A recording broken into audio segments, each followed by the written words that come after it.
إلى الحبيب تميل، ومعي بذلك شاهد ودليل. أما الدليل إذا ذكرت محمدا فترى دموع العاشقين تسيل. هذا رسول الله، هذا المصطفى، هذا لرب العالمين خليل. صلى عليك الله يا علم الهدى، ما ناح طير في الغصون يمين. يا حبيبي يا شفيع يا شفيع، يا حبيبي يا شفيع يا شفيع. صلى الله عليك يا حبيب الله.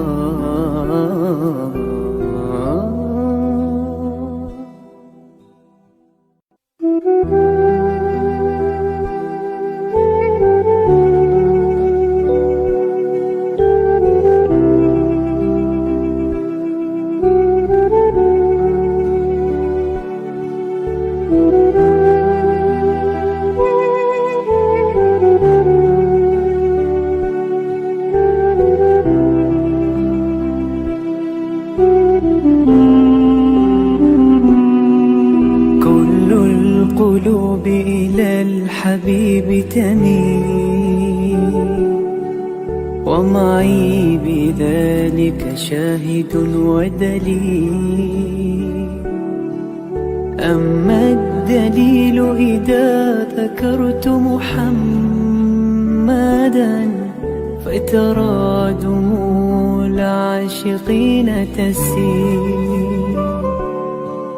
هذا رسول الله، هذا المصطفى، هذا لرب العالمين خليل.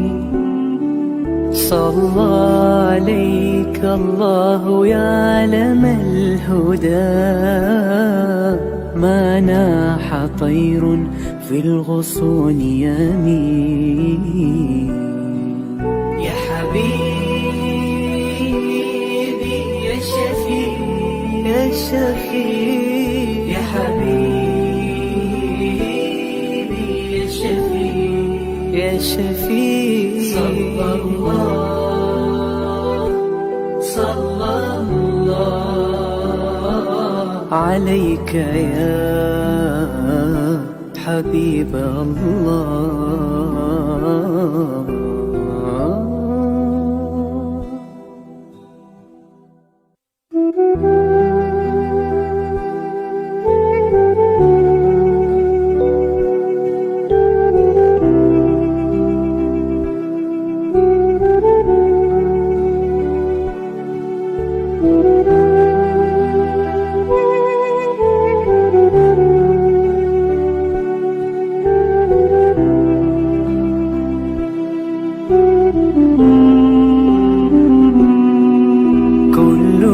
القلوب إلى الحبيب تميل، ومعي بذلك شاهد ودليل.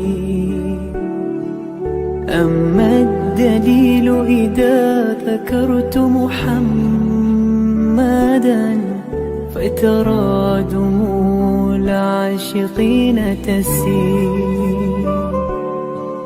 هذا رسول الله، هذا المصطفى، هذا لرب العالمين خليل.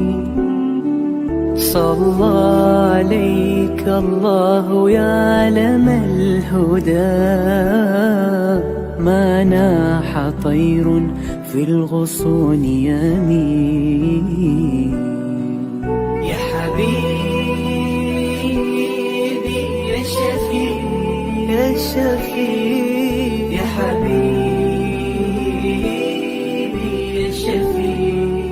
شفيع صلى الله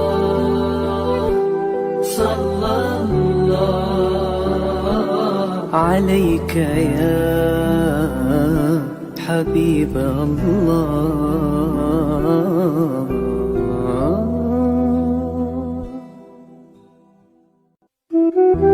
Yayasan Sabah sedang mengusahakan pembinaan Kompleks Anjung Sulul Khatimah yang dipaparkan dalam skrin sekarang ini. Yang kedua ialah tentang buku yang saya tulis, ada 3 serangkai buku yang boleh didapati sekarang. Dan yang ketiga ialah FMCC atau First Move Childcare Center, iaitu sebuah taska yang mengambil pelajar-pelajar atau anak-anak daripada umur 2 bulan sampai 4 tahun. Yang ketiga ialah Telegram, di mana saya minta teman-teman para penonton menghimpunkan seluruh tenaga yang ada, pemikiran yang ada untuk kita mendaulatkan Islam, insya-Allah. Tuan-tuan, seluruhnya ini kalaupun ada imbuhannya, semuanya kita masukkan dalam tabung Anjung Husnul Khatimah. Minta tuan-tuan dan puan menderma, minta tuan-tuan menginfak, minta tuan-tuan melakukan apa saja bagi kita merealisasikan program Kompleks Anjung Husnul Khatimah.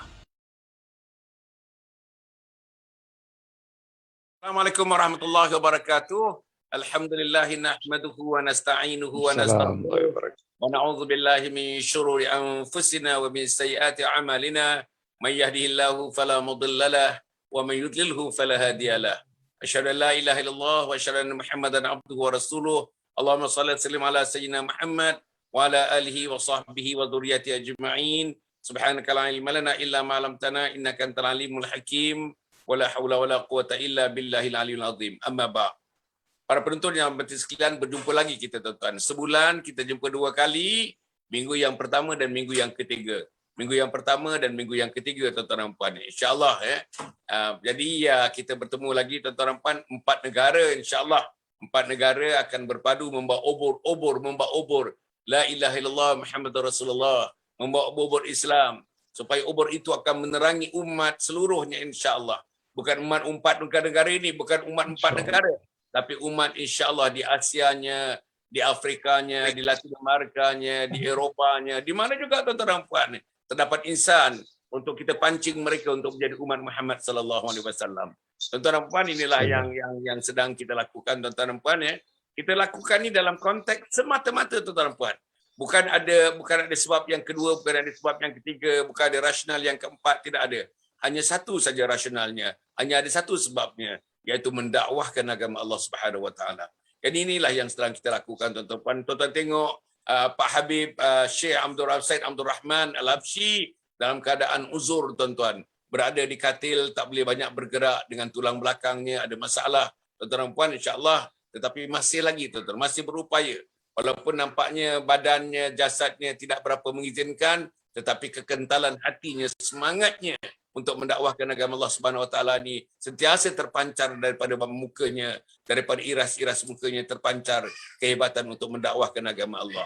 Begitu juga tuan-tuan dan puan ya, daripada Brunei kita ada sebentar lagi Ustaz Abdul Rahman Haji Ajak, tuan-tuan dan puan, seorang ustaz, seorang aktivis, seorang yang banyak berkhidmat kepada masyarakat Brunei, terutamanya tuan-tuan dan puan ya, mendakwahkan agama Allah dengan berbagai kuliah-kuliah yang dilaksanakan di masjid, di surau, di madrasah dan di mana-mana juga.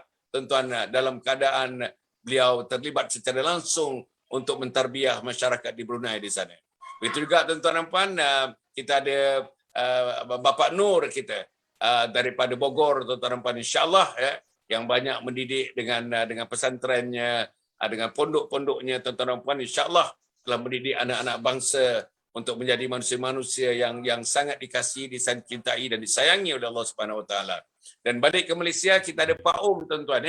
Pak Om ni timbalan pengerusi kepada Yayasan Sabha. Tuan-tuan dan puan, pernah menjadi pengerusi kepada surau Jumaat yang namanya surau perdana tuan-tuan, dan alhamdulillah telah menonjolkan beberapa perkara baru pada surau itu untuk memakmurkan surau tersebut. Pada masa yang sama, sebagai seorang profesional tuan-tuan dan puan, Pak Om mengetuai satu technical committee, jabatan komite teknikal untuk kita membangunkan Kompleks Anjung Husnul Khatimah yang menjadi cita-cita kita sejak 2 tahun yang lalu tuan-tuan. Kita nak bangunkan Kompleks Anjung Husnul Khatimah. Jadi Pak Om ataupun Pak Zahrum Zain adalah merupakan tulang belakang pada pembangunan projek itu insya-Allah. Okey, kita mulakan tuan-tuan dan puan. Tajuk kita ialah Setitis air mata ibu. Begitulah tuan-tuan dan puan. Tajuk ni disuruhkan oleh Pak Zahrom kita, Pak Om kita, tuan-tuan dan puan. Jadi kita minta yang macam biasalah orang Singapura mendahulukan program kita ni, mengkadimahkan program kita ni dengan tajuk yang telah diberikan. Sila Pak Habib kita, mulakan perbincangan kita ni insya-Allah. A'udzu billahi minasyaitonir rajim. Bismillahirrahmanirrahim. Alhamdulillahirabbil alamin. Wassalatu wassalamu ala asyrafil anbiya'i wal mursalin sayyidina Muhammadin wa ala alihi wa sahbihi ajma'in. Ikhwani kiram muhibba, uhayyikum bi tahiyatil Islam. Assalamualaikum warahmatullahi wabarakatuh. Datuk Hasan Ali yang saya hormati, Al-Fadhil Ustaz Abdul Rahman Najah dari Brunei, Al-Fadhil Ustaz Muhammad Nur Ridha dari Indonesia, saudara saya Haji Zahrom dari Malaysia, muslimin musliman seiman dan seagama.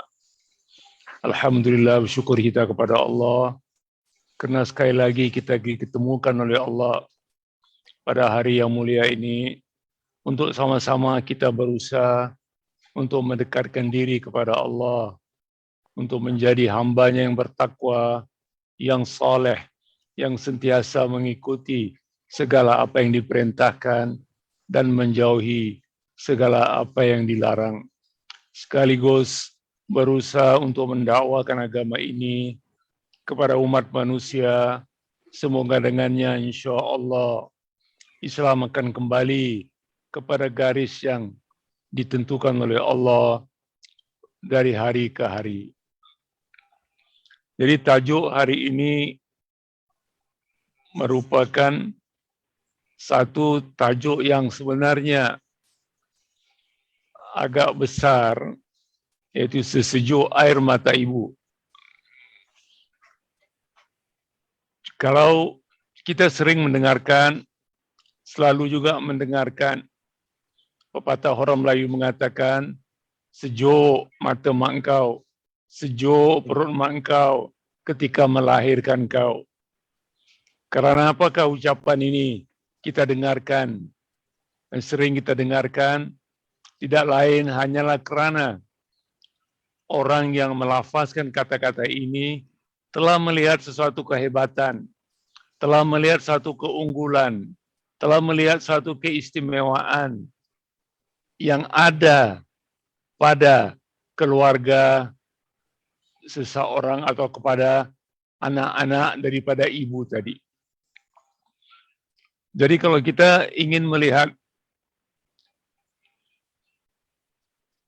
seseorang ibu yang sesuai dengan tajuk sesejuk air mata ibu, ini hanya kita dapat lihat yang di mana pandangan ini dapat dilahirkan di dalam sesebuah keluarga. Dia tidak tiba-tiba ada di luar, tiba kedapatan di mana-mana tempat, tetapi dia bermula di dalam rumah sebuah tangga, sebuah keluarga yang Islamiah, yang mana keluarga ini merupakan keluarga yang beriman, keluarga yang salihin dan salihat, yang sentiasa tunduk kepada Allah Subhanahu wa taala di atas segala perintahnya. Kalau kita ingin melihat bagaimanakah puncanya, lahirnya sesuatu yang menyejukkan air mata ibu, sudah tidak boleh tidak, semuanya akan berpandu dan kembali kepada Al-Quranul Karim. Allah SWT yang mencipta dengan kebijaksanaannya, ketika menciptakan manusia, Dia telah menyediakan segala keperluan untuk manusia itu. Tidak ada apapun yang terkurang.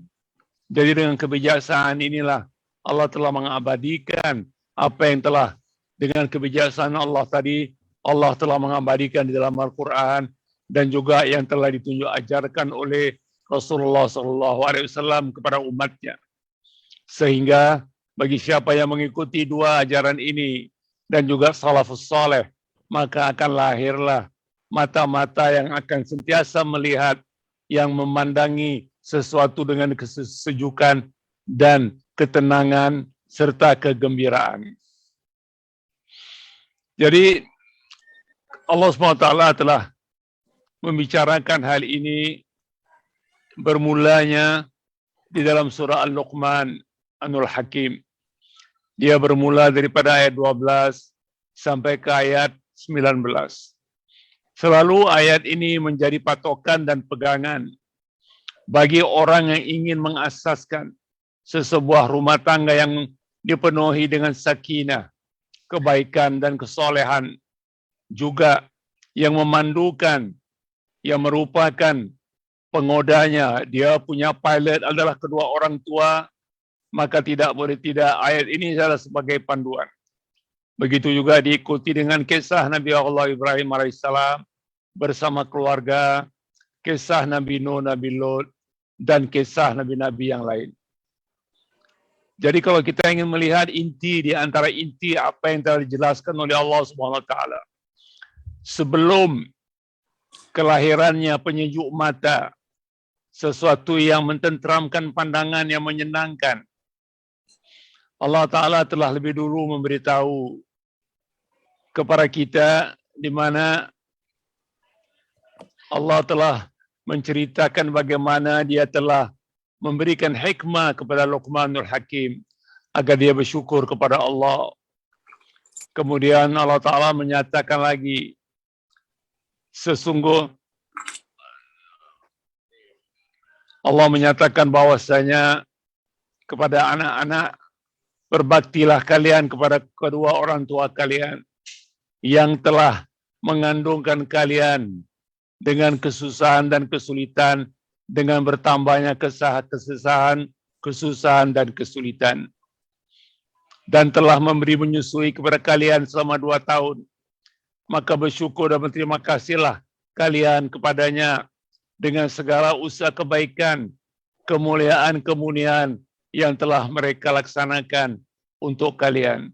Dan andaikan kalau kedua mereka menyuruh kalian membuat sesuatu yang syirik, sesuatu yang luar dari agama, sesuatu yang boleh menyebabkan mengundang kepada kemurkaan dan marahnya Allah, maka janganlah kalian ikuti, tetapi gaulilah mereka di dunia ini selama hidup dengan kebaikan dan keamanan dan juga dengan ihsan. Dan Allah Ta'ala juga telah menjelaskan seperti mana yang termuat dalam surah Al-Isra. Allah telah memerintahkan kita untuk mengabdikan diri kepadanya dan berbuat baik kepada orang tua. Dan memelihara mereka, jangan membuat sesuatu hal yang menyebabkan kebenciannya, dan juga sentiasa mendoakan kepada kedua orang tua. Semoga dengan ini akan terhubunglah hubungan di antara anak dan juga orang tua. Dan kita tahu orang tua pasti tidak akan dapat. Orang tua tidak akan dapat melihat sesuatu yang mereka inginkan sebagai penyejuk mata.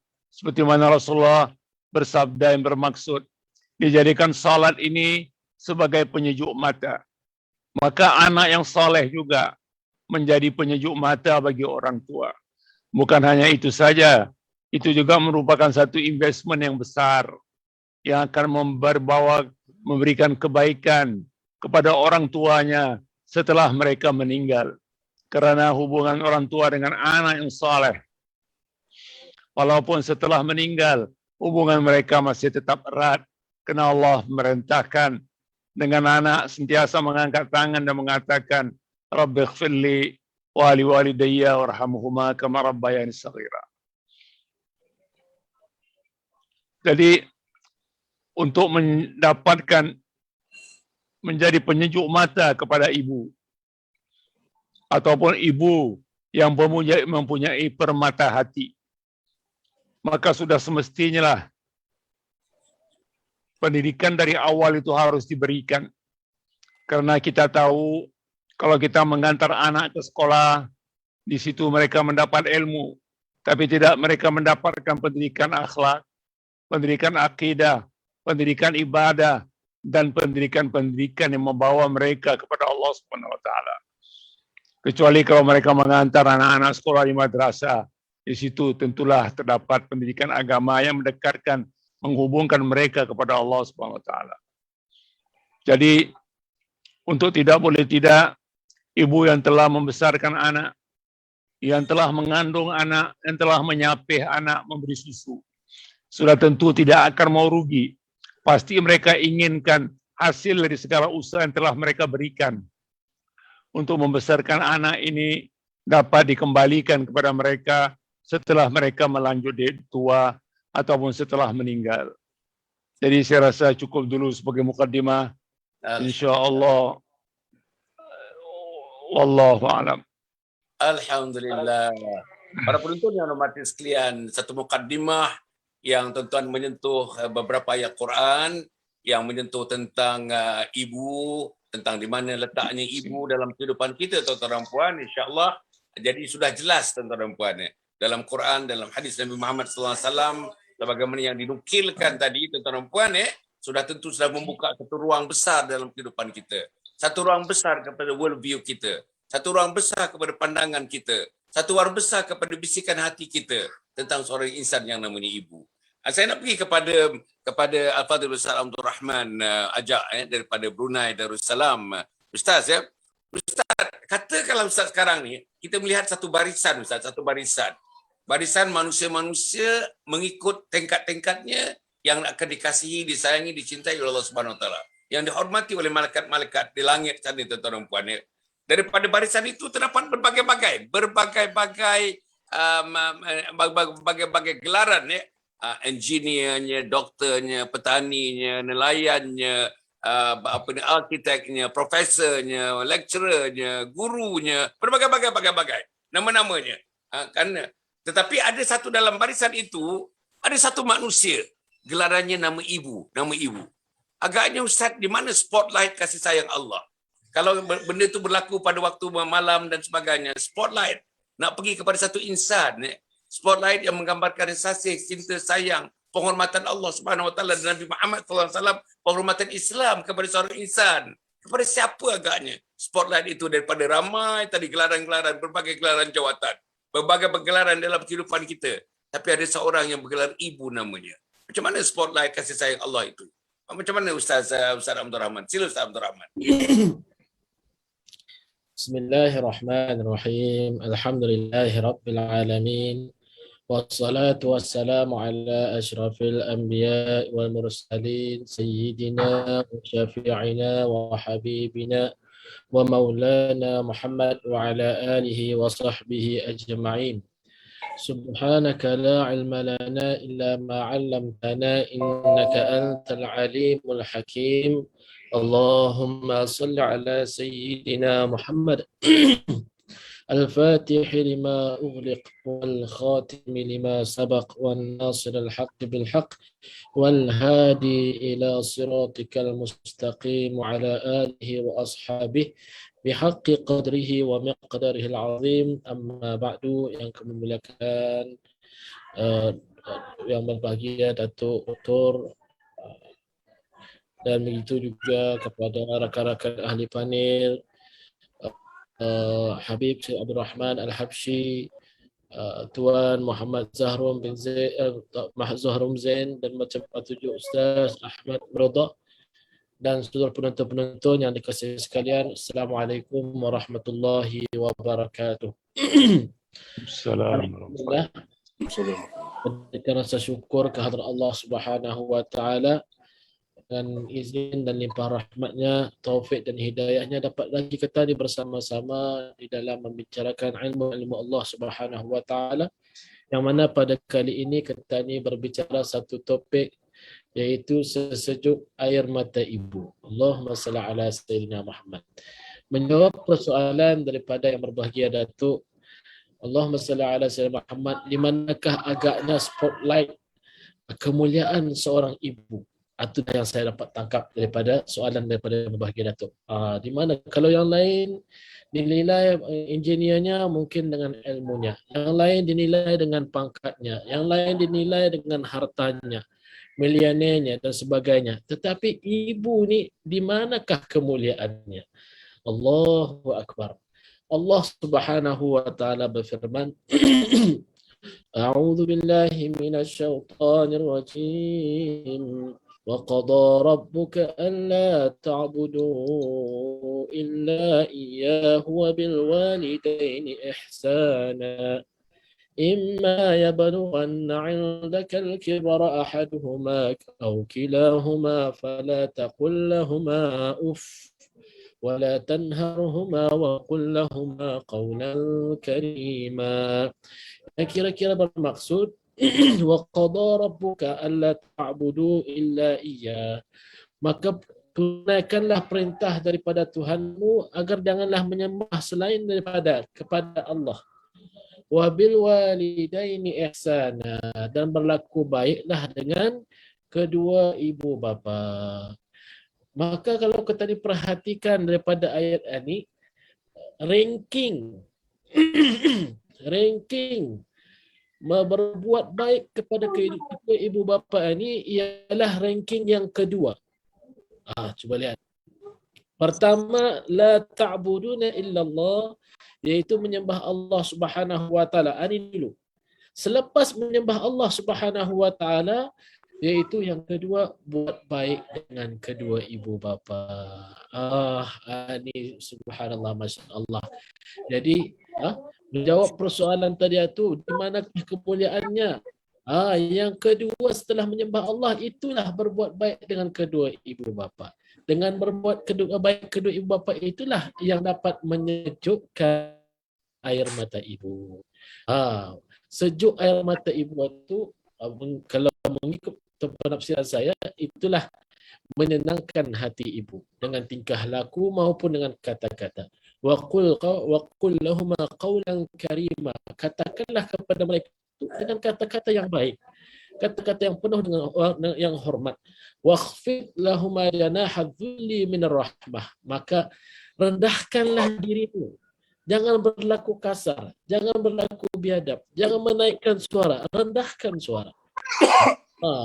Macam itu juga hadis Rasulullah sallallahu alaihi wasallam mengatakan, pernah ditanya kepada Rasulullah sallallahu alaihi wasallam, wahai Rasulullah, apakah amalan yang paling baik wahai Rasulullah? Apa amalan paling baik? Nombor satu ialah as-salah fi waqtiha, iaitu sembahyang pada waktunya. Lepas satu apa wahai Rasulullah? Yang kedua selepas sembahyang ialah apa? Birrul walidaini ihsana, iaitu buat baik dengan kedua ibu bapa. Lepas itu apa wahai Rasulullah? Jihad fi sabilillah. Daripada hadis tadi ni, kata ni nampak yang kedua ranking setelah as-salah, iaitu sembahyang, yang kedua ialah apa? Itulah buat baik dengan kedua ibu bapa. Allahumma shalli ala sayyidina Muhammad. Jadi kemuliaan berlaku baik kepada Allah, kepada ibu bapa ini yang kedua setelah menyembah Allah Subhanahu wa taala. Tingginya lah kemuliaan. Di antara kedua ni siapa lagi ni? Tadi kedua ibu bapa, yang kedua-dua ni mana lebih lagi kita utamakan? Yang lebih lagi kita utamakan ialah seperti mana tajuk kata ni, iaitu sesejuk air mata ibu. Ibu lebih lagi kita utamakan berbanding dengan ayah. Bukanlah katanya ayah tidak perlu hormat, ayah pun hormat juga. Tetapi kata Rasulullah sallallahu alaihi wasallam, ditanya kepada Rasulullah, siapa yang lebih baik aku jadikan teman wahai Rasulullah? Rasulullah menjawab, ibumu. Selepas itu siapa wahai Rasulullah? Ibumu. Selepas itu siapa wahai Rasulullah? Ibumu. Lepas itu siapa wahai Rasulullah? Ayahmu. Maka subhanallah, masya Allah. Maka inilah yang dapat kita ni berikan. Bahkan Allahumma salli ala sayyidina Muhammad, berbakti dengan kedua ibu bapa melebihi pahalanya daripada pahala jihad fi sabilillah. Allahu Akbar. Kata ni tahu berjihad fisabilillah ni, masya-Allah tabarakallah. Macam mana pahala jihad fisabilillah? Kata Rasulullah sallallahu alaihi wasallam, seperti orang yang sembahyang masuk ke dalam masjid, sembahyang kemudian berhenti-henti sembahyang. Allahu Akbar. Itu pahala jihad fisabilillah. Ketahuilah berbakti dengan kedua ibu bapa ni lebih besar pahalanya daripada jihad fisabilillah. Suatu ketika sahabat datang kepada Rasulullah sallallahu alaihi wasallam untuk berjihad fisabilillah. Maka Rasulullah SAW mengatakan, adakah engkau mempunyai ibu dan ayah? Ya, aku mempunyai ibu dan ayah. Maka kata Rasulullah, kembalilah, jihadmu adalah bersama mereka berdua. Allahu Akbar. Allahumma salli ala sayyidina Muhammad. Maka subhanallah, masya Allah, inilah pendek katanya kemuliaan, ketinggian seorang ibu dan begitu juga seorang ayah di sisi Allah Subhanahu wa taala. Berlaku baiklah dengan kedua-duanya, wallahu taala a'lam. Masya-Allah.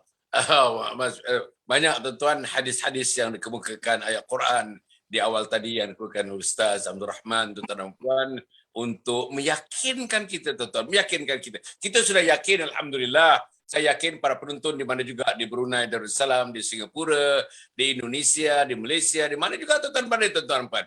Tuan-tuan sudah tahu fakta ini. Makna yang didepankan tuan-tuan ialah ibu. Kemudian ayah dan sebagainya. Mana ibu ini satu tempat tuan-tuan yang sangat istimewa. Tentu ada singgah sana. Ibu ini kalau ada singgah sana, tempatnya singgah sana. Ibu ini kalau ada tempatnya di langit, tuan-tuan tempatnya di langit. Ibu ini kalau ada tempatnya yang paling terhormat di dunia ini, tempat ibu ialah tempat yang paling terhormat di dunia ini.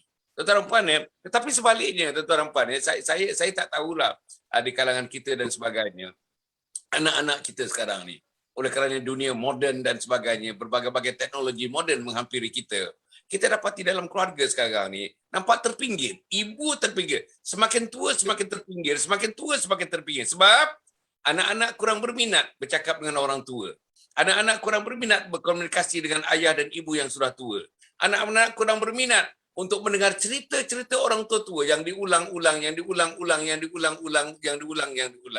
Anak-anak tidak berminat nak bersama, duduk-duduk kata orang, mengurut-ngurut orang tua-tua, mengusap-ngusap badannya, mengusap-ngusap rambutnya dan sebagainya. Anak-anak kurang berminat, apalagi orang tua kita yang sakit. Dan sakit yang jenis berbau dan sebagainya. Berbau yang tidak menyenangkan. Itulah ada merupakan perkara yang rasanya yang menjauhkan antara anak-anak dengan ibu dan ayah. Saya daripada itu, saya nak kemukakan kepada Ustaz Nur soalan ini. Saya daripada itu, pendidikan ini.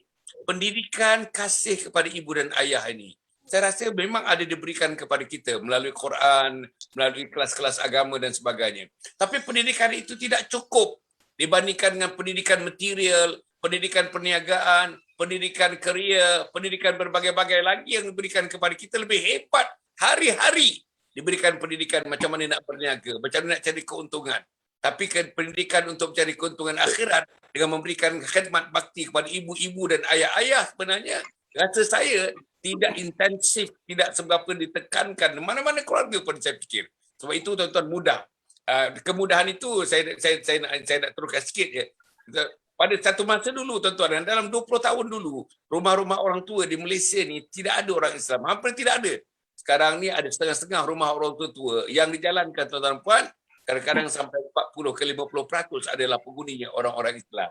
Orang-orang Melayu terutamanya. Anak-anak yang mengambil jalan ringkas, jalan singkat untuk membela ibu dan ayah, tak mampu nak bela, letak saja di rumah orang tua-tua dan sebagainya. Macam mana fenomena ulasan daripada Pak Nur? Macam mana Pak Nur? Assalamualaikum warahmatullahi wabarakatuh. Bismillahirrahmanirrahim. Alhamdulillahirabbil alamin. Allahumma shalli wa sallim wa barik ala sayyidil mursalin imamil muttaqin sayyidina wa nabiyyina wa maulana Muhammadin wa ala alihi wa sahbihi wa man tabi'ahu ajma'in. Amma ba'du.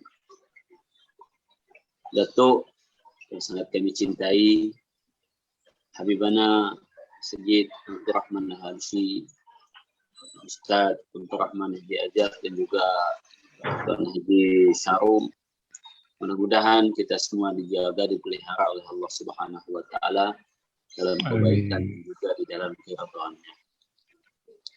apa yang tadi Datuk sampaikan, yang mana menjadi sebuah realiti di akhir zaman ini, semakin ramai orang yang memang tak peduli dengan kedua orang tuanya, bahkan dianggap sebagai beban hidup yang semakin mereka tua semakin menjadi problem yang mengganggu kebahagiaan, kenyamanan rumah tangga sebagian orang.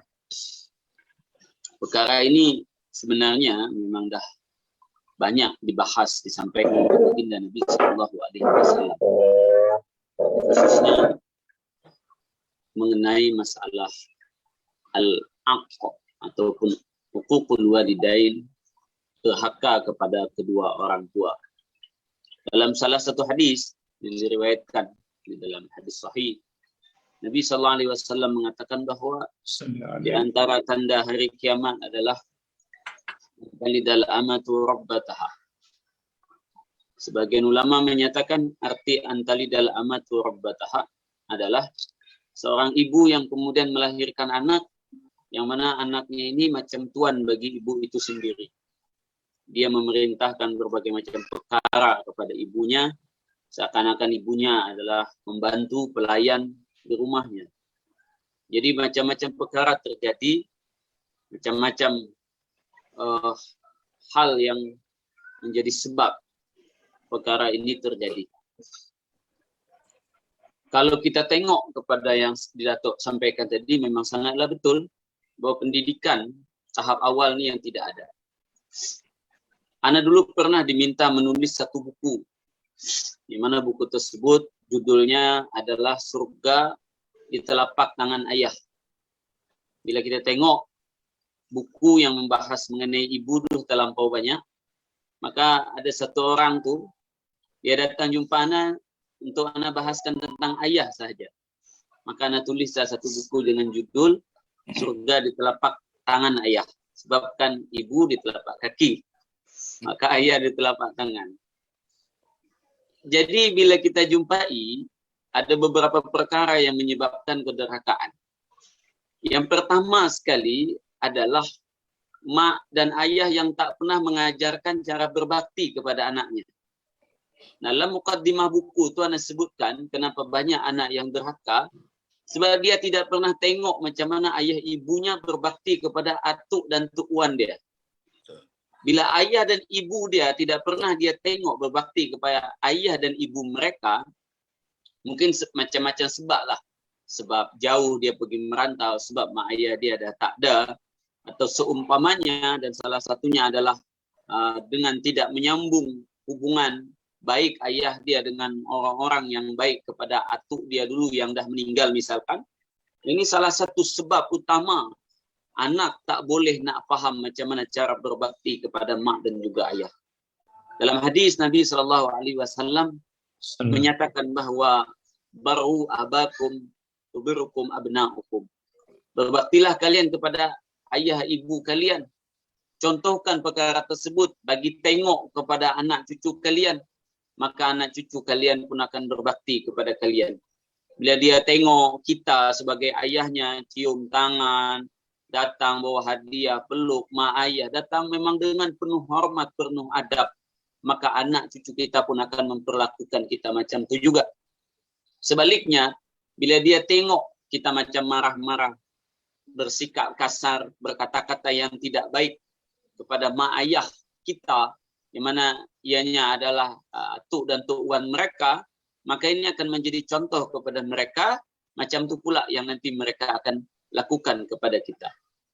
Yang kedua adalah, selepas dia tidak memberikan contoh mengenai berbakti, dia tidak memberikan ajaran mengenai berbakti. Dalam hadis Nabi SAW mengatakan, A'inu auladakum ala birrikum, atau kama qala. Tolong anak cucu kalian untuk berbakti kepada kalian. Jadi kalian tolong mereka macam mana mereka boleh faham berbakti itu macam kepada kita. Maka kita pun bagi dia tunjuk ajar yang memang sepatutnya. Mula dan pertama sekali adalah mengajarkan macam mana seorang anak muda memperlakukan orang tua.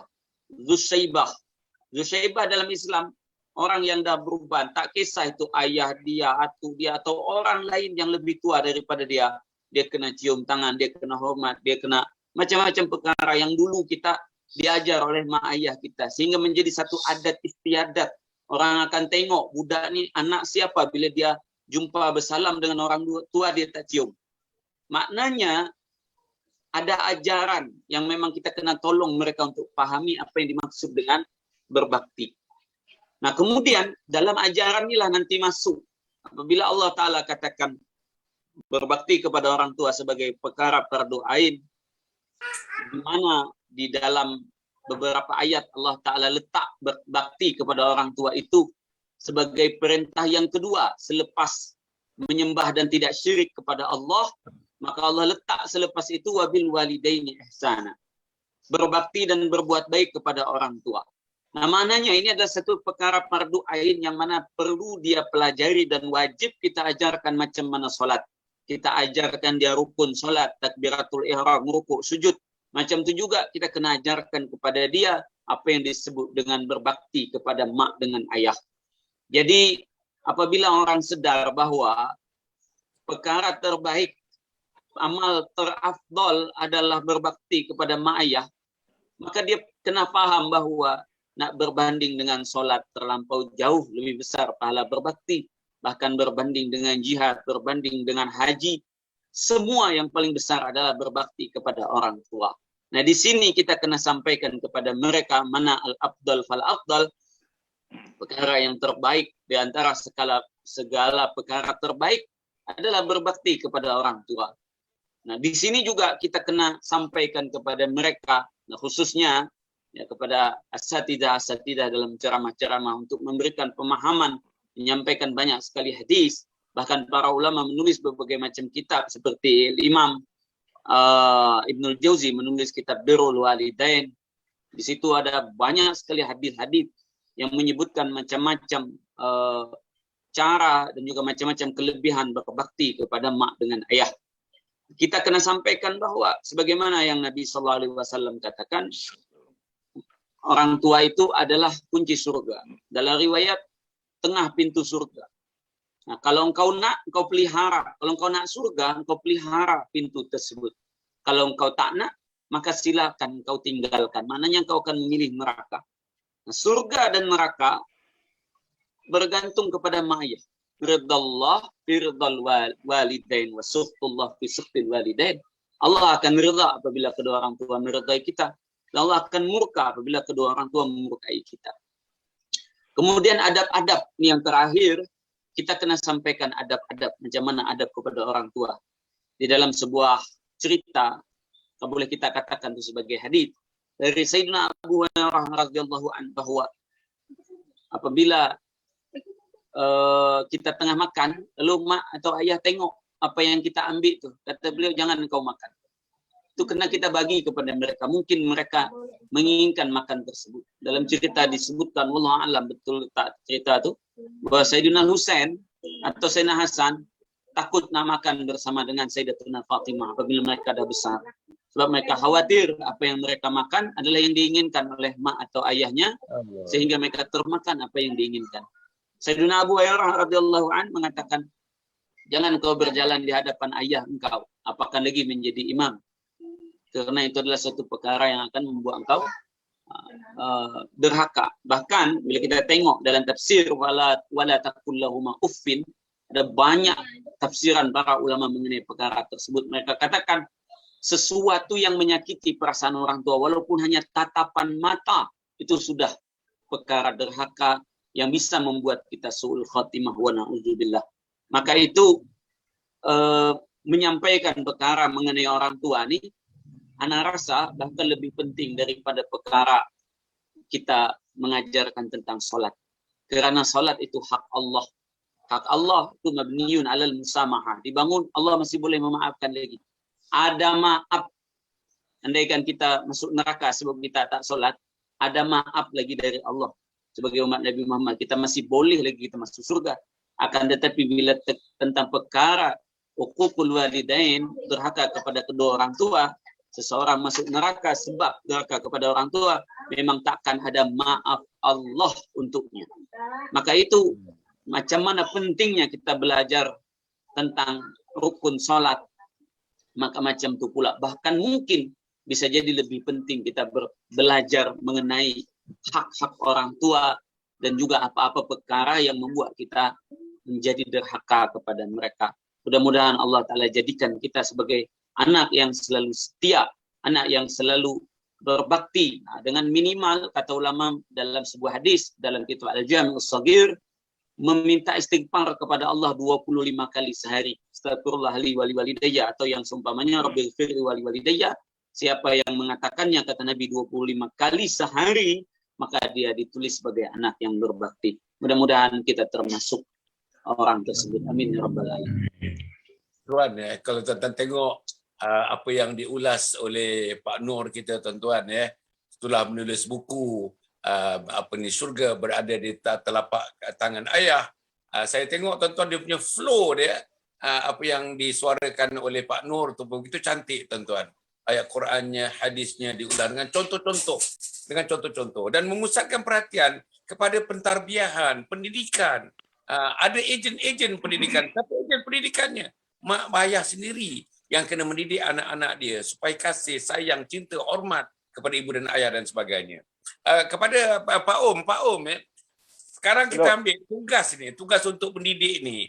Tugas mak dan tugas ayah, tugas guru, tugas ustaz, tugas asatizah diambil oleh televisyen, diambil oleh kita punya handphone, diambil oleh media sosial, diambil oleh teknologi internet dan sebagainya untuk mendidik anak-anak kita.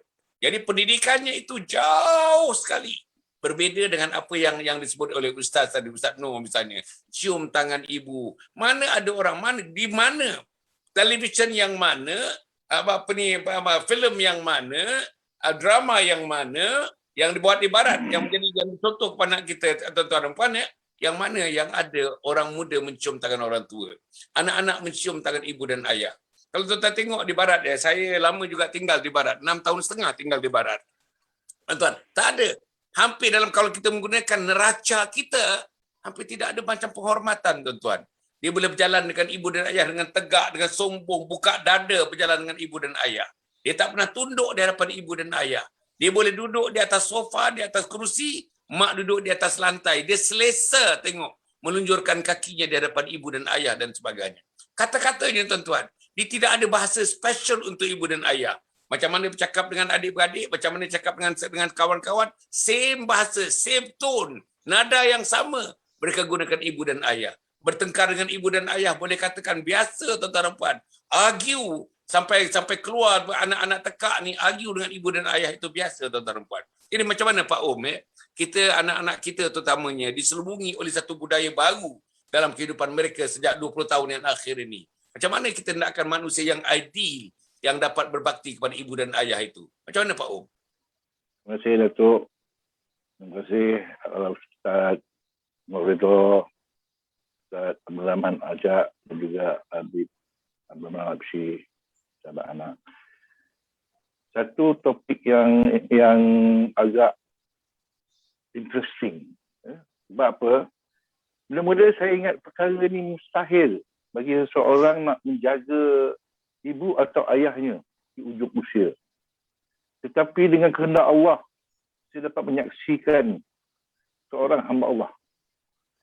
Dia seorang profesional yang terpencin, menjaga, menjaga ibunya. Macamlah dia menjaga kekasihnya. Orang lelaki. Dan dia tak kahwin sebab sayangkan ibunya. Ibunya kena stroke. Dia yang suapkan makanan dengan manja. Dia yang belai rambut anak ibunya.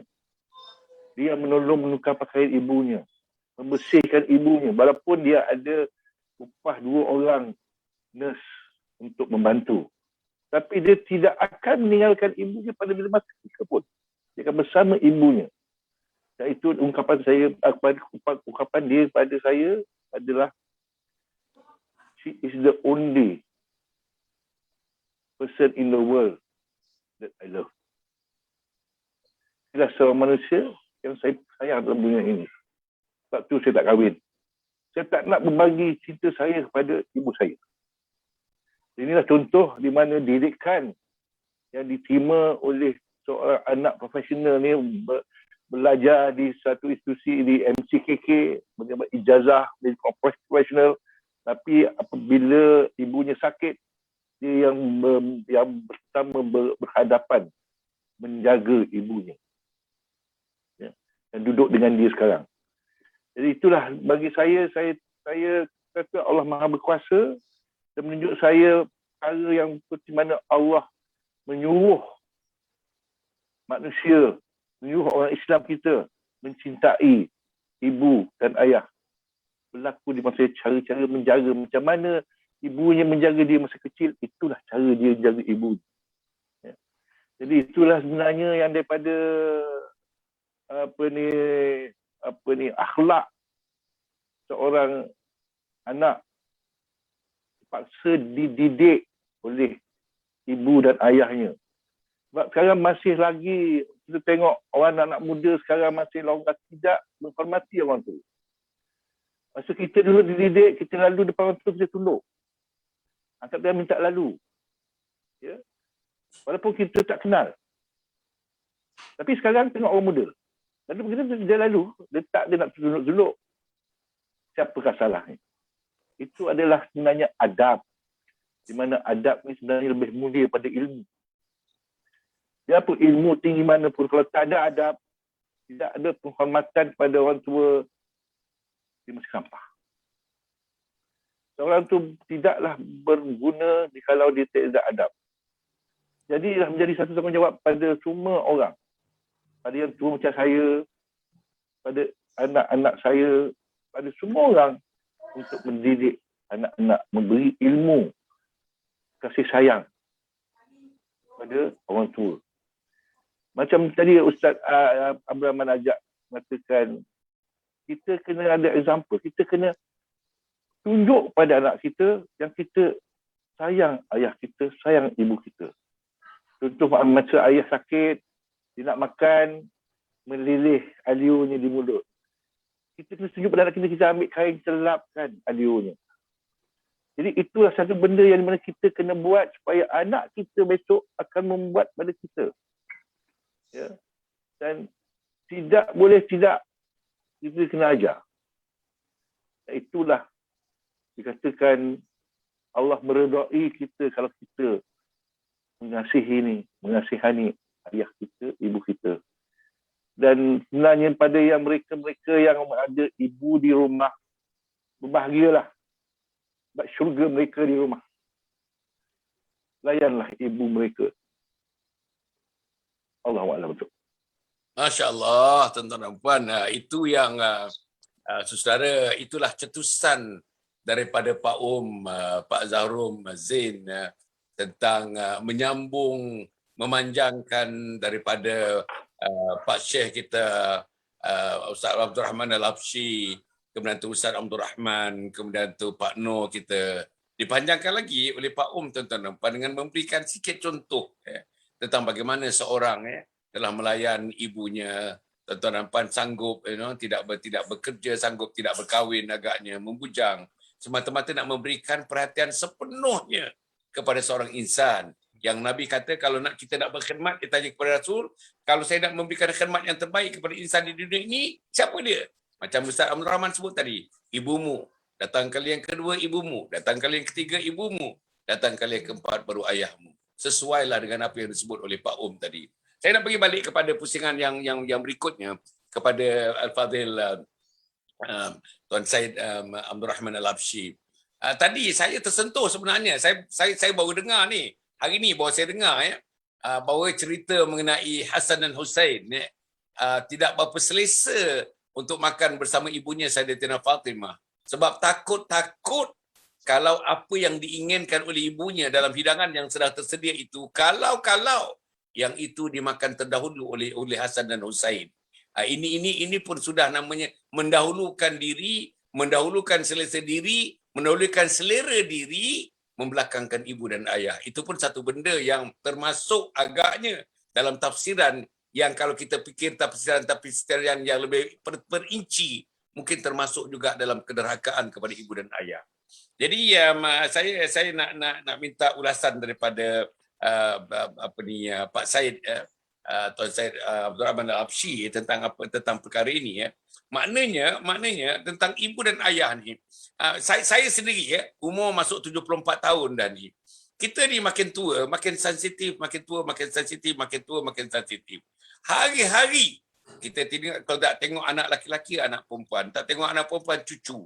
Yang kadang-kadang sekali-sekala hujung minggu datang ke rumah kita. Kadang-kadang saudara memang ada pelakon-pelakonnya sebab standard kita yang diajar, standard yang kita baca, standard yang kita nak praktikan itu berbeza dengan anak-anak. Akhirnya, tuan-tuan, langkah anak-anak tu mengecewakan kita, bahasa anak-anak itu mengecewakan kita. Apalagi, tuan-tuan, apa lagi? Kalau menantu-menantu tidak sekata dengan anak-anak yang nak meraihkan kita. Anak cuba nak meraihkan kita, tapi menantu tidak meraihkan kita. Kadang-kadang, tuan-tuan, anak-anak kita yang laki-laki ikut isteri dia. Ikut cakap isteri dia. Membelakangkan mak-mak dan ayah mereka. Inilah perkara-perkara yang mengusik, sebenarnya yang mengguris hati kita pagi-pagi siap. Kadang-kadang kita tengok, tuan-tuan, anak-anak ni berbisik-bisik di antara suami isteri, depan mak dan ayah. Berbisik-bisik dia. Macam mana kita merasakannya? Kepada siapa ditujukan bisikan-bisikan itu? Jadi tuan-tuan, inilah yang kita merasakan. Saya mengatakan tadi, makin tua makin sensitif, makin tua makin sensitif. Dan kita akan mati, kita menahan sensitiviti itu, tuan-tuan dan puan. Inilah saya nak minta kalau misalnya Pak Habib dapat ulas sikit, Pak Habib. Silakan Pak Habib. Bismillahirrahmanirrahim. Memang tak dinafikan ketika kita sudah berlanjut usia, perasaan sensitif itu akan lebih meningkat dan lebih tinggi. Kadang-kadang kita sendiri mengambil keputusan. Sebenarnya apa yang kita sangkakan tidak seperti apa yang dilakukan oleh anak-anak. Tapi oleh kerana perasaan sensitif kita itu sudah berada di makam yang paling atas, maka itulah sentiasa kita merasakan seakan-akan kita sudah diabaikan, kita sudah dipinggirkan, kita sudah tidak mau lagi, dan bermacam-macam lagi perasaan yang akan timbul kepada kita. Apalagi kalau contohlah, yang boleh saya contohkan dalam keadaan saya seperti ini sekarang. Yang ada dengan saya cuma anak perempuan saya satu orang saja, dengan saya punya pembantu. Manakala anak-anak lain semua berada di Malaysia. Tetapi saya harus sedar, sebenarnya kalau kita ingin melihat juga, ketika kita dalam keadaan umur seperti ini, orang tua ini, kita memang lebih banyak diam, tetapi kita lebih banyak memerhati. Biarpun mulut kita tidak mengeluarkan percakapan, tapi pandangan kita, pendengaran kita sentiasa menyuluh kepada anak-anak kita. Kita lihat bagaimana sikap seorang ibu. Biarpun dia sudah tua, tapi tetap cinta kasihnya kepada anak tetap diutamakan. Pernah satu ketika dulu, ketika saya belajar, guru saya menceritakan, ada seorang tua ini, dia punya anak sudah cukup dewasa dan dia sudah ada cucu. Jadi rumah dia rosak, dia minta tolong kepada anaknya untuk memperbaiki. Akhirnya anaknya pun naiklah ke atas genting rumah dan perbaiki. Setelah sampai waktu tengah hari, waktu panas, dia bilang sama anaknya, cukuplah, sudahlah, turunlah engkau dari sini. Kata anaknya, nantilah, sedikit lagi masih saya nak selesaikan. Tapi anaknya masih dipanggil tak mau turun juga. Akhirnya si datuk tadi ambil cucu dia, diletakkan di tengah panas. Ketika melihat perbuatan ayahnya tadi, dia terus meloncat turun, dia ambil anak dia dan ditegur orang tuanya. Dia bilang, apa yang ayah bikin? Ini kan anak saya. Sampai hati ayah biarkan anak saya berada di tengah-tengah panas. Kata ayahnya, ini anak engkau sayang dia. Tapi engkau ni anak siapa? Dia terus diam. Dia pun tidak berkata-kata. Dia fikir setelah dia tua, tidak ada perhatian lagi daripada kedua orang tuanya. sebenarnya setua mana pun anak, tetap selagi orang tuanya masih ada, perhatian masih tetap ada padanya. Kecuali kalau anak-anak yang memang tidak menghargai usaha kedua orang tua. Saya punya seorang teman, ibu mertuanya sakit. Kemudian, subhanallah, akhir-akhir waktu, ibu mertuanya ingin nak tinggal dengan dia. Jadi, teman saya ini menantu laki-laki. Dia beritahu dengan istrinya, biarlah, kalau ibu nak duduk dengan kita, tak apalah, kita ambil. Tapi istri ini adalah seorang anak, merasa was-was. Apakah suami ini mau mengambil ibu ataupun tidak? Kebetulan dia bertanya dengan saya, bagaimana keadaannya? Saya beritahu dengan dia, wahai saudara, kita hari-hari berdoa kepada Allah, minta untuk diberikan syurga. Minta nama kita terdaftar sebagai ahli syurga. Masuk bersama anggota-anggota yang telah digolongkan oleh Allah sebagai ahli syurga. Ini sekarang, tanpa awak meminta dan berdoa, syurga telah mendatangi di rumah awak. Allah. Syurga telah mendatangi, kedatang ke dalam rumah anda dengan tanpa anda meminta. Mintalah orang tua awak ini berdoa, semoga Allah akan meridai awak bersama keluarga. Jadi itulah kita lihat, bagaimana yang penting sekali dan yang utama ialah melahirkan anak yang tahu bagaimana berbakti kepada orang tua. Ada beberapa perkara dan beberapa hal yang mesti kita perhatikan untuk mendapatkan anak yang boleh menadah tangan dan mengatakan Rabbighfirli wa liwalidayya. Hari ini kita tidak boleh menuding jari dan menunjuk saja kesalahan itu kepada anak. Seperti mana yang digambarkan berlaku di zaman Sayyidina Umar bin Khattab. Ketika seorang ayah datang mengadu kepadanya, memberitahu yang anaknya derhaka padanya. Kata Sayyidina Umar, panggillah anakmu, biar aku dengarkan apa yang akan dia perkatakan. Ketika dia mendengarkan penjelasan daripada anak tadi, maka Sayyidina Umar mengatakan kepada orang tua, sesungguhnya engkau telah lebih dulu menderhakai anak engkau sebelum anak engkau menderhakai engkau. Jadi ini yang perlu kita perhatikan. Jadi untuk menyelamatkan diri kita supaya aset yang sangat bernilai dan berharga, yaitu anak-anak kita yang kita jadikan harapan untuk membantu dan menyelamatkan kita di kubur, dan juga insya-Allah menjadi penyejuk mata kita di akhirat di hadapan Allah, perlu beberapa perkara dan beberapa hal yang harus kita jauhkan mereka sejauh-jauhnya. Pertama, jangan sekali-kali mau mengajar dan membiarkan anak terdedah dengan perkara-perkara yang boleh menyebabkan syirik kepada Allah. Kedua, tidak boleh memberi anak makan daripada makanan yang haram. Ketiga, tidak boleh membiarkan anak berteman dengan orang yang tidak berakhlak dan beriman. Kemudian, mesti sentiasa memerhatikan pergaulan dan tingkah laku anak. Kemudian, tidak boleh mengajak anak untuk berbuat maksiat. Kemudian, mesti mendidik anak dengan sopan dan akhlak. Kalau ini dapat kita usahakan, insya-Allah benih yang baik akan menghasilkan buah yang baik. Jadi kita harapkan insya-Allah semoga apa yang dibacakan oleh Ustaz tadi, jangan sampai ibu melahirkan tuan. Memang sebenarnya ini merupakan tanda kiamat pun sudah lahir di hadapan mata kita.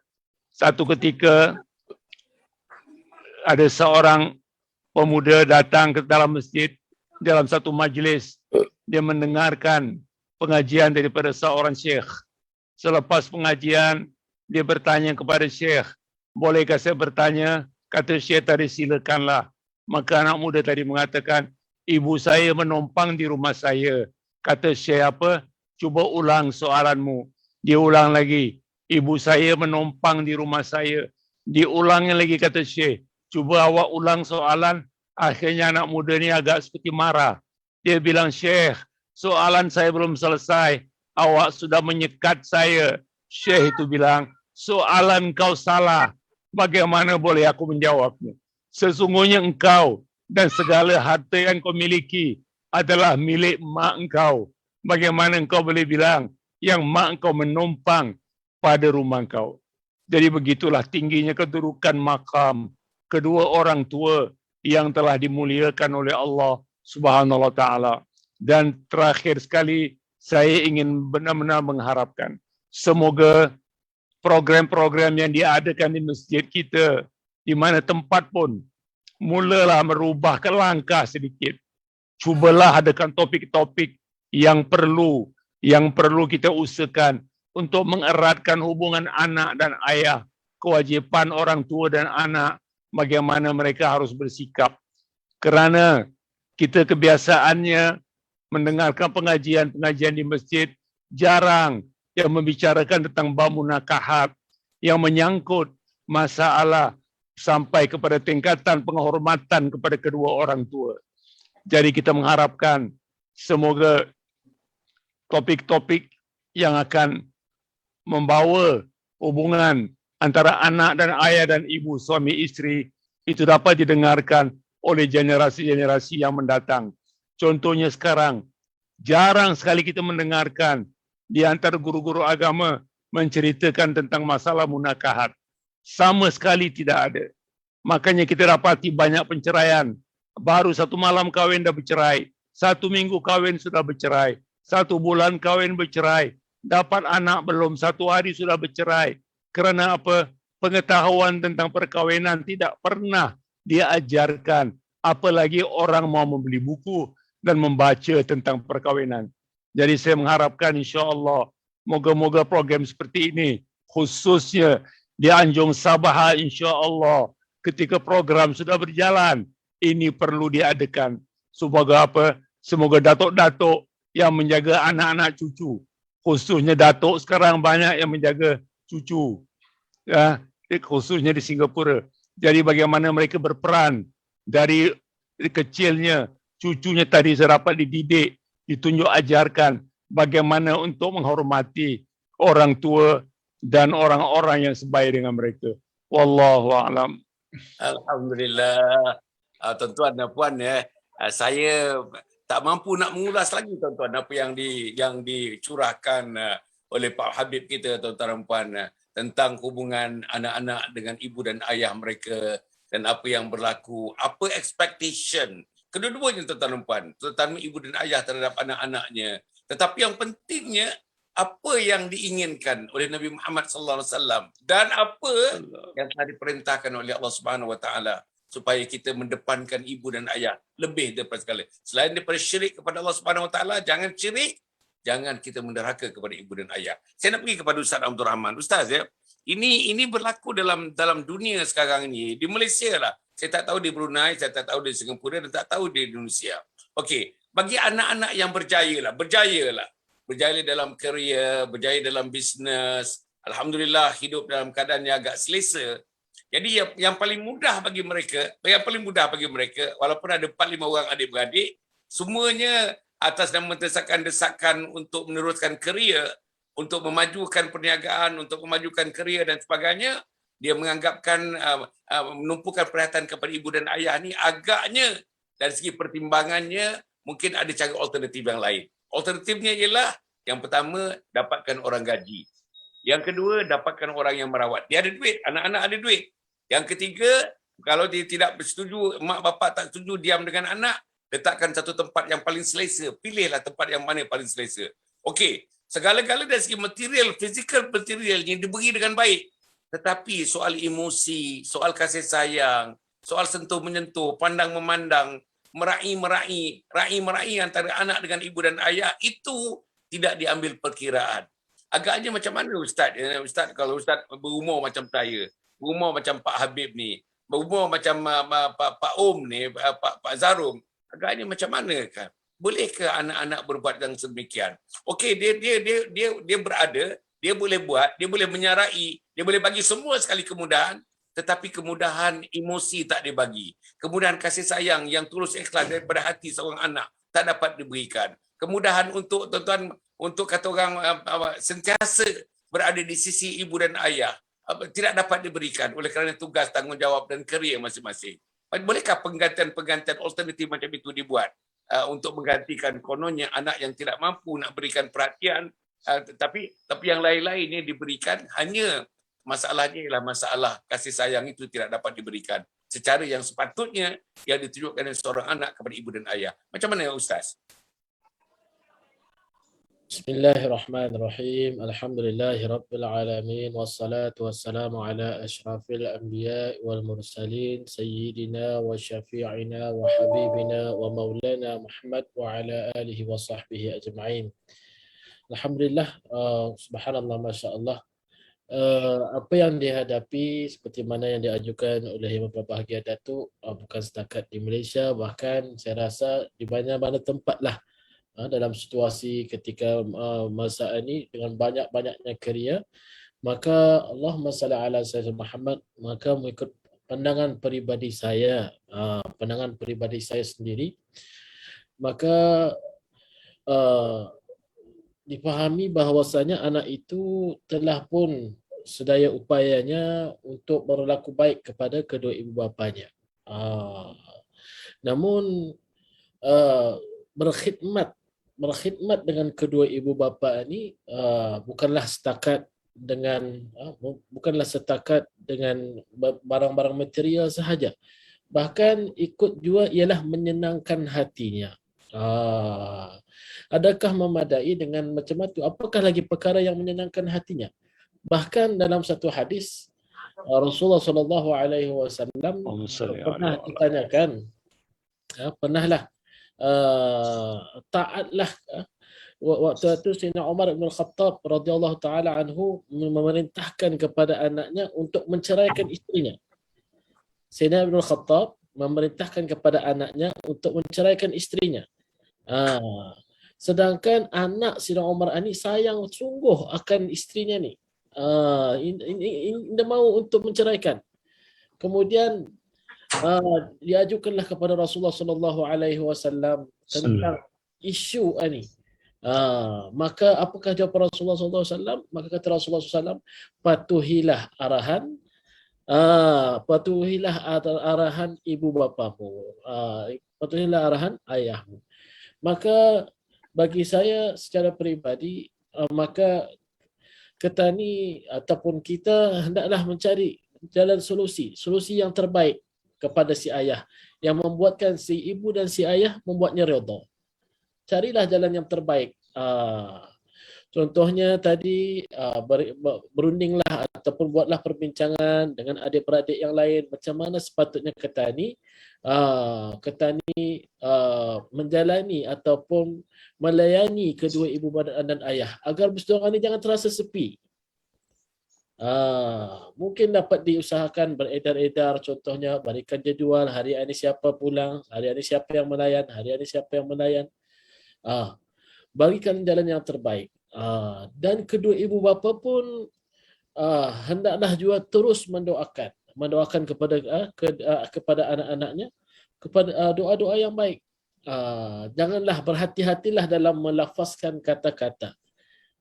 Kerana kata-kata daripada ibu bapa ini sama ada baik ataupun buruk, maka ia adalah makbul. Maka Allahumma salli ala Muhammad, apalagi sebahagian ibu bapa kadang-kadang mudah untuk mengatakan anak derhaka lah dan sebagainya, wal'iyadzubillah. Jadi Allahumma salli ala Muhammad dalam perihal yang diajukan oleh Yang Berbahagia Datuk tadi, dalam pandangan saya, yang pertama sekali hendaklah diadakan perbincangan agar si ibu dan ayah ini sentiasalah terjaga ia punya emosionalnya, hatinya, dan berikanlah yang terbaik semampu yang berikanlah layanan yang paling terbaik kepada ibu bapa sehingga hati mereka ni redha. Satu riwayat, pernah suatu ketika Abu Hurairah melihat seseorang ini, dua orang yang berjalan, maka Abu Hurairah pun menegur, siapa yang ada di belakangmu? Maka dijawab oleh sahabat tadi, katanya di belakangku ini adalah ayahku. Maka Abu Hurairah pun mengatakan, sesungguhnya engkau telah melangkahi ataupun membelakangi sunnah Rasulullah sallallahu alaihi wasallam. Janganlah berjalan di belakang ayahmu, berjalan di belakangmu, tetapi hendaklah engkau berjalan di sebelah kanannya ataupun di belakangnya. Berjalan sekalipun pun ada adab-adabnya terhadap ibu bapa. Takut tersinggung hatinya.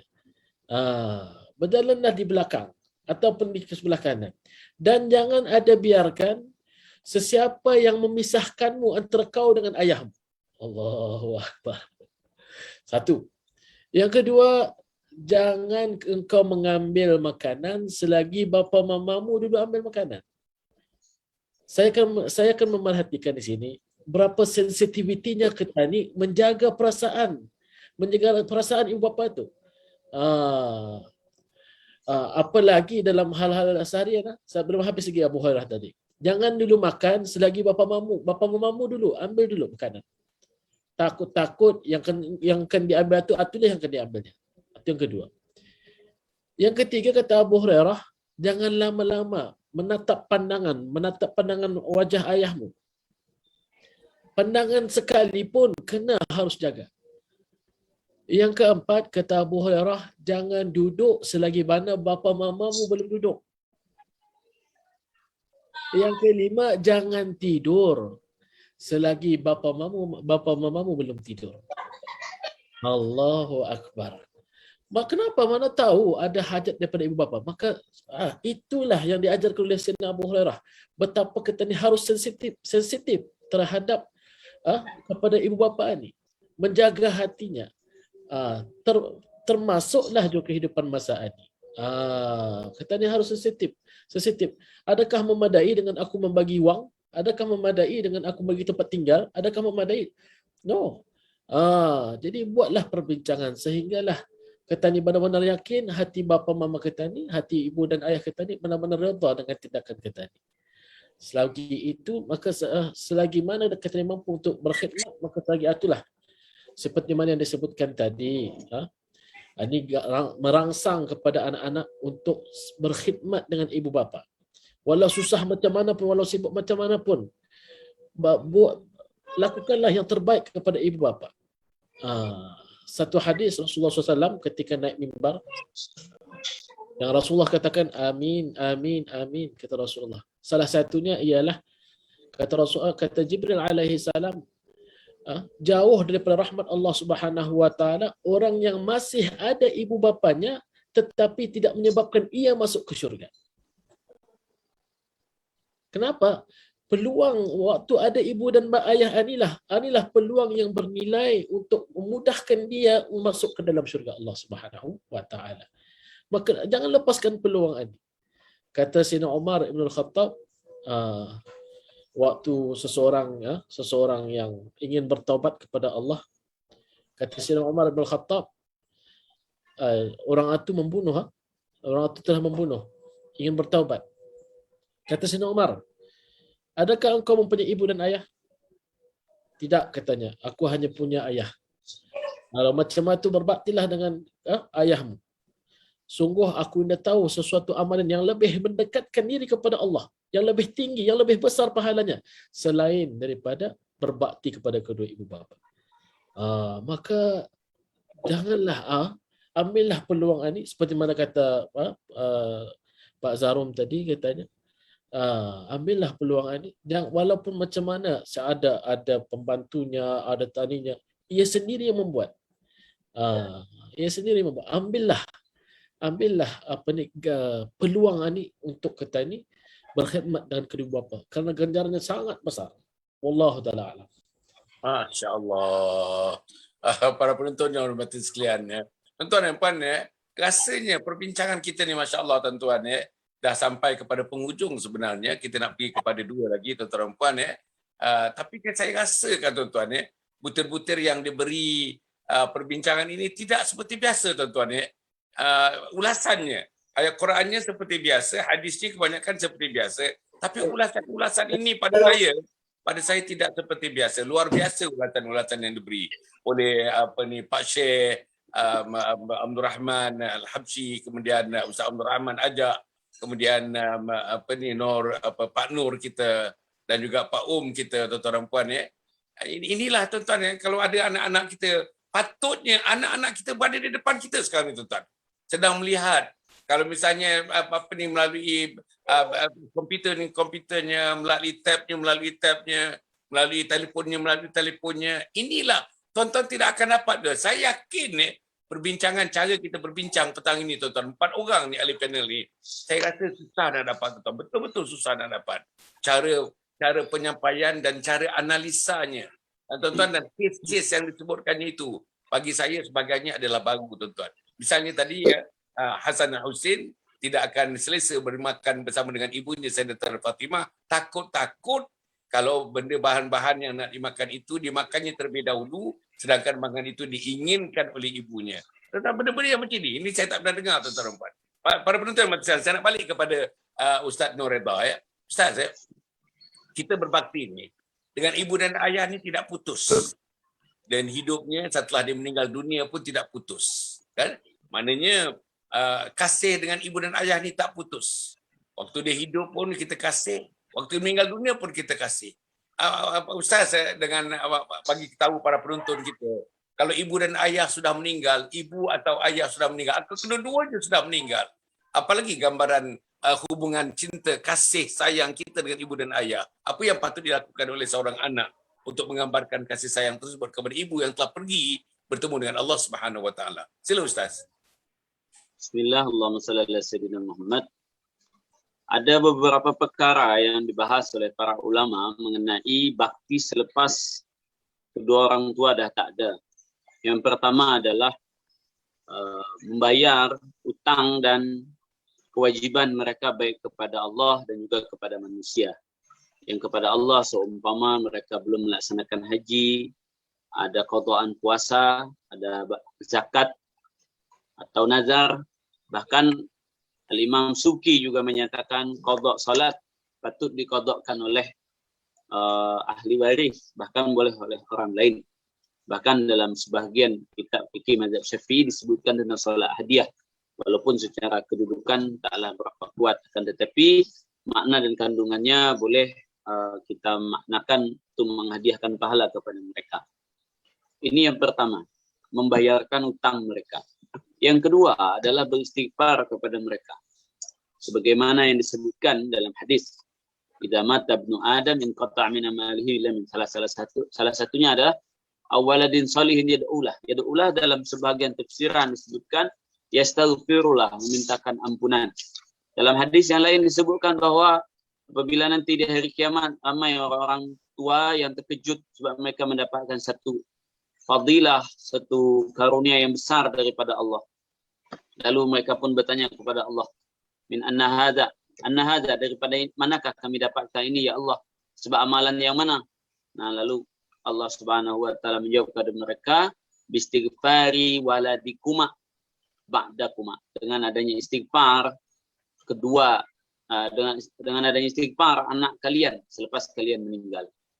Bahkan ada riwayat yang menyatakan bagi orang yang pernah derhaka kepada kedua ibu bapaknya semasa dia hidup, maka sepatutnya dia memperbanyak memintakan ampunan untuk kedua ibu bapaknya selepas ibu bapaknya meninggal, dan itu akan menjadi pengampun serta akan menjadikan dia ditulis sebagai orang yang berbakti.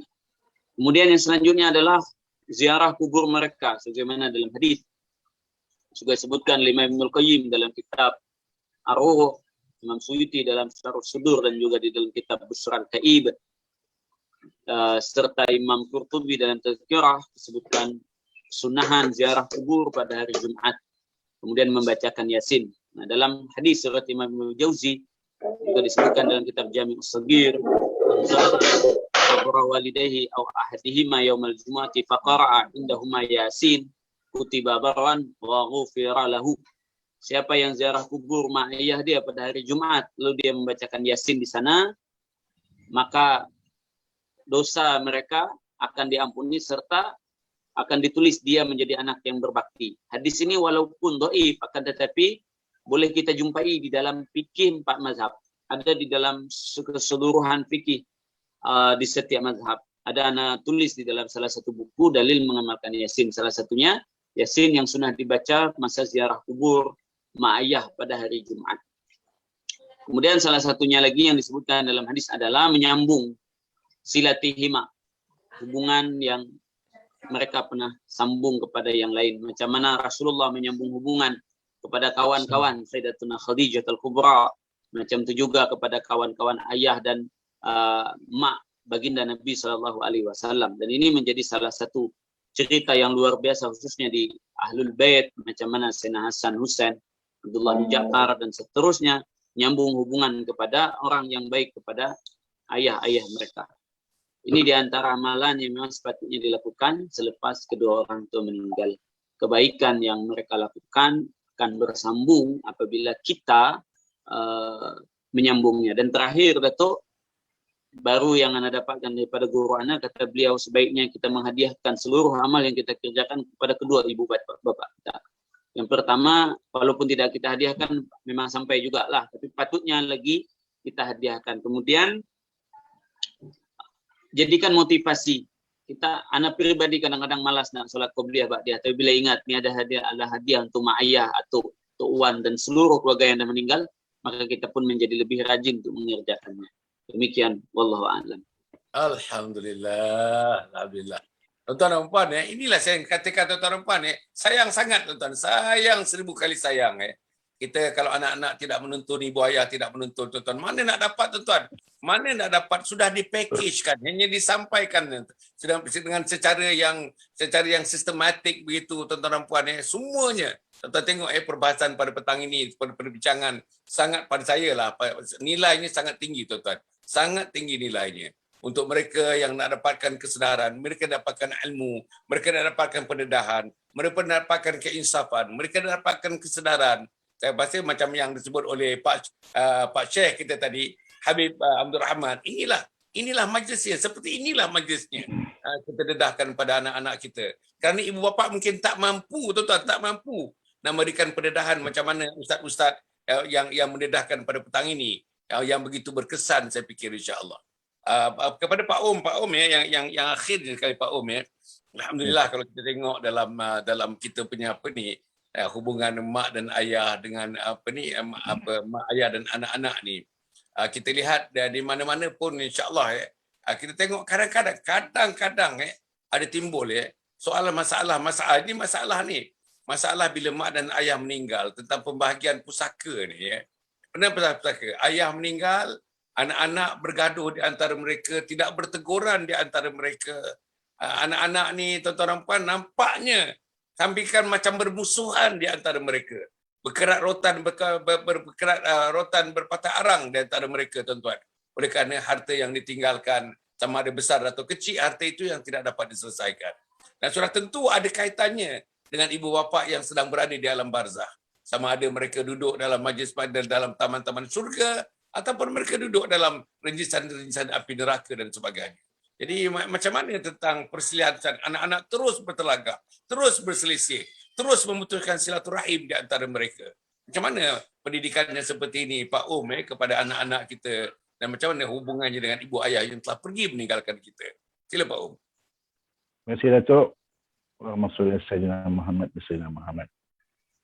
Harta pusaka ni memang banyak berlaku di antara keluarga bertelingkah selepas pemergian ayah atau ibu, di mana yang lelaki kata saya nak lebih, yang tua cakap saya berhak mendapat yang bagian ni. Itu semua adalah satu permainan setan. Selagi anak-anak tidak balik kepada Quran dan hadis, lagi itulah permusuhan akan berlaku. Api permusuhan itu akan dinyalakan dan ditiupkan oleh syaitan. Tapi bila kita balik kepada Quran dan hadis, itulah penyelesaiannya. cara-cara yang Allah tetapkan untuk membagikan harta macam mana. Pergi balik situ, insya-Allah reda meredai di atas segalanya. Ya. Dan perkara ni memang berlaku sampai sekarang. Ada yang tengok sampai sanggup menengok adiknya aksiden, tak pergi hospital, dia biarkan adiknya. Ada begitu juga. Jadi, pasal harta dunia ni, manusia memang sampai menyampai. Memang sanggup melihat kemusnahan orang lain. Kalau kita atas perebutan materialisme.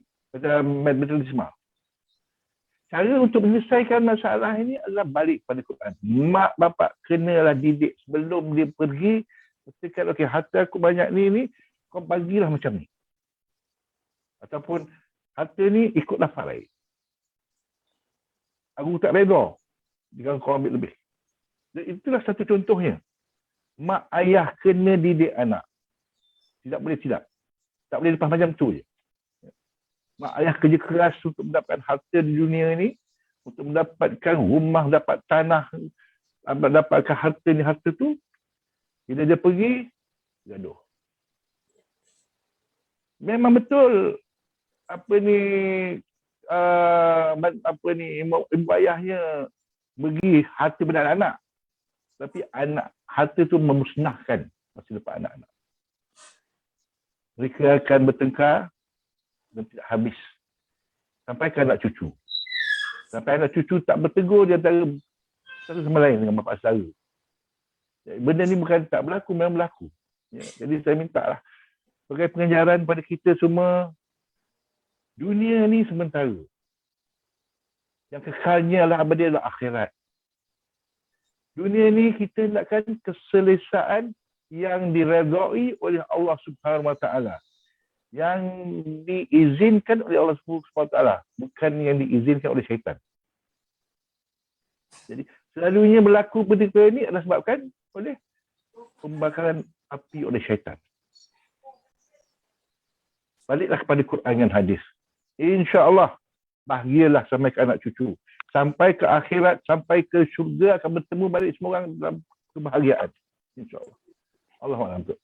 InsyaAllah. Masalahnya yang macam Ustaz Redha tadi, Pak Nur Redha tadi menyebutkan, ya, tanggungjawab anak bila ibu dan ayah sudah meninggal, selesaikan hutangnya, selesaikan nazarnya, selesaikan hajinya, selesaikan semayangnya.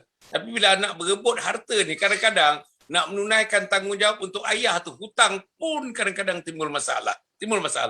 Bayangkan tuan-tuan, hutang yang tidak terselesai, disebut dalam hadis, hutang yang tidak terselesai, nyawanya atau rohnya tergantung-gantung, tuan-tuan. Tergantung-gantung rohnya. Redakah kita nak tengok roh ibu bapa kita tergantung-gantung, tuan-tuan? Inilah satu perkara yang perlu dibincangkan. Tuan-tuan, kita sudah bersiaran 1 jam setengah. Cukup 1 jam setengah kita bersiaran. Alhamdulillah, syukur kita pada Allah Subhanahu Wa Taala dapat bersiaran dengan tajuk yang sangat menarik. Pak sebenarnya mencadangkan tajuk ini, tuan-tuan dan puan, ya.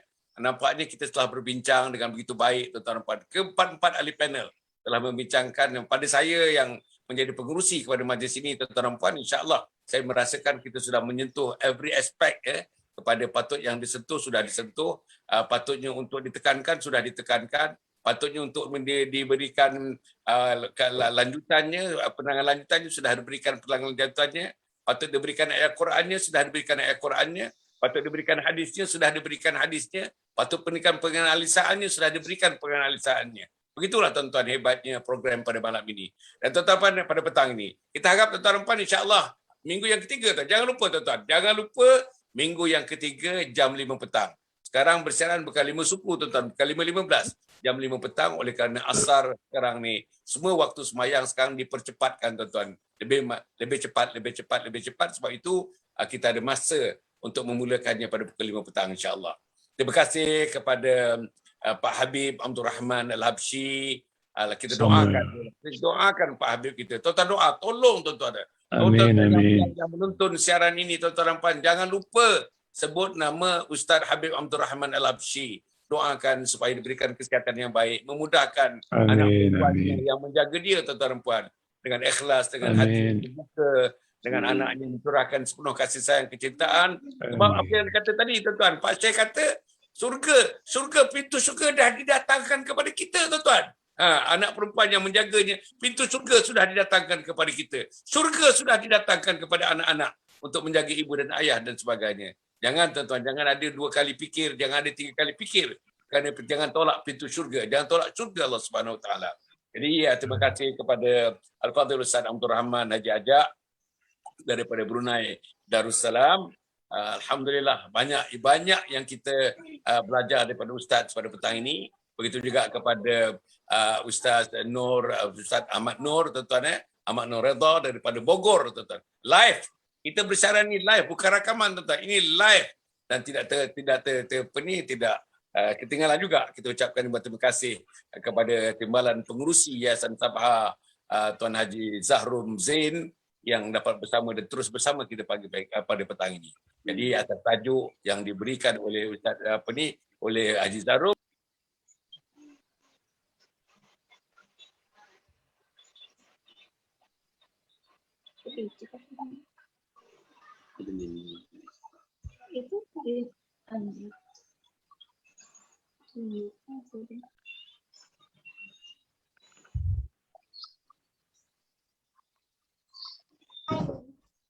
Suara tak ada.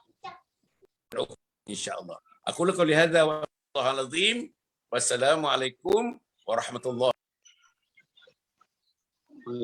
Yayasan Sabah sedang mengusahakan pembinaan Komplek Anjung Sulul Khatimah yang dipaparkan dalam skrin sekarang ini. Yang kedua ialah tentang buku yang saya tulis, ada 3 serangkai buku yang boleh didapati sekarang. Dan yang ketiga ialah FMCC atau First Move Childcare Center, iaitu sebuah taska yang mengambil pelajar-pelajar atau anak-anak daripada umur 2 bulan sampai 4 tahun. Yang ketiga ialah Telegram, di mana saya minta teman-teman para penonton menghimpunkan seluruh tenaga yang ada, pemikiran yang ada untuk kita mendaulatkan Islam, insya-Allah. Tuan-tuan, seluruhnya ini kalaupun ada imbuhannya, semuanya kita masukkan dalam tabung Anjung Sulul Khatimah. Minta tuan-tuan dan puan menderma, minta tuan-tuan menginfak, minta tuan-tuan melakukan apa saja bagi kita merealisasikan program Komplek Anjung Sulul Khatimah.